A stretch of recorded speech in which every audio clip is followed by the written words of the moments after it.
ধারণা করে কথা বলা নিষেধ ইসলামে।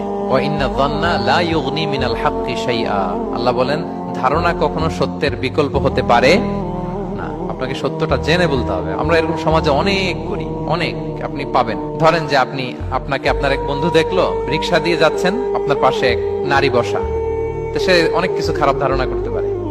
এরকম হয় না সমাজে? এমন হতে পারে যে আপনি আপনার ছোট বোনকে নিয়ে বেরিয়েছেন, হতে পারে না? কিন্তু আপনি তো একটা ধারণা করে ফেললেন অন্য কিছু। বা আপনার ভাগ্নিকে নিয়ে বের হয়েছেন, আপনার আপন খালাকে নিয়ে বেরিয়েছেন কোনো কাজে, ডাক্তারের কাছে, কিছু একটা হতে পারে। কিন্তু তাকে দেখেই আমি এদিক সেদিক বলতে আরম্ভ করলাম যে ওকে তো দেখছি এরকম এরকম এরকম, আছে না নাই?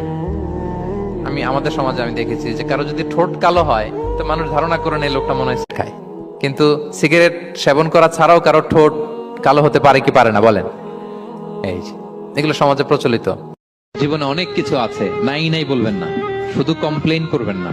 অনেকে দেখবেন শুধু অভিযোগ, এটা নাই ওইটা নাই, এই পাইলাম না, ওর আছে এটা, ওর, আমার সাথে কেন এমন হয়, আমার সাথে শুধু আমার সমস্যা। এগুলো যারা বলে তাদেরকে আল্লাহ নেয়ামত আরো ছিনিয়ে নেয়।